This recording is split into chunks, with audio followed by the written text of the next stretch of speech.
വിജയ് തന്റെ കരിയറിന്റെ ഉന്നതിയിൽ നിൽക്കുമ്പോഴായിരുന്നു രാഷ്ട്രീയ പ്രവേശനം നടത്തിയത്. കമ്മിറ്റ് ചെയ്ത 2 സിനിമകൾക്ക് ശേഷം മുഴുവൻ സമയ രാഷ്ട്രീയ പ്രവർത്തനത്തിന് ഇറങ്ങുമെന്ന് താരം നേരത്തെ അറിയിച്ചിരുന്നു. തമിഴക വെട്രിക്കഴകം എന്നാണ് വിജയ് തന്റെ രാഷ്ട്രീയ പാർട്ടിക്ക് നൽകിയ പേരും.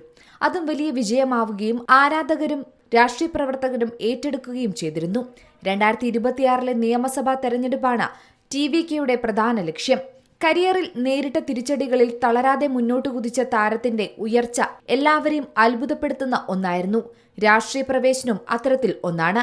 തമിഴിൽ ഏറ്റവുമധികം പ്രതിഫലം നേടുന്ന താരമായി വളർന്ന വിജയ്ക്ക് ലഭിക്കുന്ന ആരാധക പിന്തുണ എല്ലാവരെയും അമ്പരപ്പിക്കുന്നതാണ്. അതൊട്ടും ചെറുതല്ല. ഇപ്പോഴിതാ വിജയുടെ പുതിയ ആഹ്വാനമാണ് സോഷ്യൽ മീഡിയയിലെ പുതിയ ചർച്ചാ വിഷയം. രാഷ്ട്രീയ പ്രവേശനത്തിന് ശേഷം വിജയുടെ ഓരോ വാക്കുകളും സോഷ്യൽ മീഡിയ ആഘോഷിക്കാറുണ്ട്. ആരാധകരെ അഭിസംബോധന ചെയ്ത് പുറത്തുവിട്ട പുതിയ വീഡിയോയിൽ ആരാധകരെ തന്റെ പാർട്ടിയുടെ വെർച്വൽ പോരാളികളെന്നാണ് വിജയ് അഭിസംബോധന ചെയ്യുന്നത്. ഇനി മുതൽ നിങ്ങൾ എന്റെ ആരാധകർ മാത്രമല്ലെന്നും TVKയുടെ വെർച്വൽ പോരാളികൾ കൂടിയാണെന്നും വിജയ് പറയുന്നുണ്ട്. പാർട്ടിയുടെ വിർച്വൽ വാരിയേഴ്സ് എന്നാണ് നിങ്ങളെ വിളിക്കാൻ ഞാൻ ആഗ്രഹിക്കുന്നതെന്നും താരം പറയുന്നു. നമ്മുടെ സോഷ്യൽ മീഡിയ പടയാണ് ഇന്ത്യയിലെ ഏറ്റവും മികച്ച സൈബർ ടീം എന്ന് പലരും പറയാറുണ്ടെന്നും അത് ശരിയാണെന്ന് തനിക്ക് പലപ്പോഴും തോന്നാറുണ്ടെന്നും വിജയ് കൂട്ടിച്ചേർത്തു.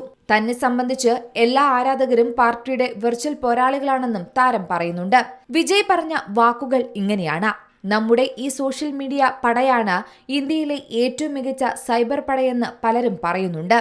അത് നമ്മൾ പറയുന്നതിനേക്കാൾ നല്ലത് മറ്റുള്ളവരെ കൊണ്ട് പറയിപ്പിക്കുന്നതാണ് അതിലെ ഭംഗിയെന്നും താരം പറയുന്നു. എനിക്കും പലപ്പോഴായി അങ്ങനെ തോന്നാറുണ്ട്. ഇനി മുതൽ നിങ്ങൾ എന്റെ സോഷ്യൽ മീഡിയ ഫാൻസ് മാത്രമല്ല, TVKയുടെ വെർച്വൽ വാരിയേഴ്സ് കൂടിയാണ്. നിങ്ങളെ അങ്ങനെ വിളിക്കാനാണ് എനിക്കിഷ്ടം. അത് നിങ്ങൾക്കും ഇഷ്ടമാണെന്ന് ഞാൻ കരുതുന്നു. നമ്മുടെ IT സെൽ എന്ന് പറഞ്ഞാൽ ഡീസന്റായും സിഗ്നിഫൈഡായും പ്രവർത്തിക്കുന്നുണ്ടെന്ന് മറ്റുള്ളവരെ കൊണ്ട് പറയിപ്പിക്കണം.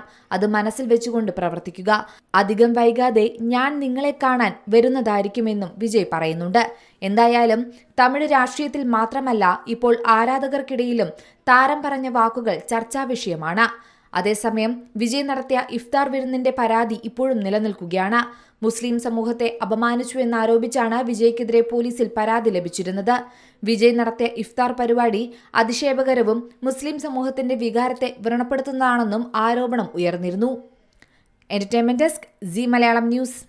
ഏറ്റവും പുതിയ വാർത്തകളും വിശേഷങ്ങളും വിരൽ തുമ്പിലറിയാൻ സീ മലയാളം ന്യൂസ് എല്ലാ ഡിജിറ്റൽ പ്ലാറ്റ്ഫോമുകളിലും ലഭ്യം.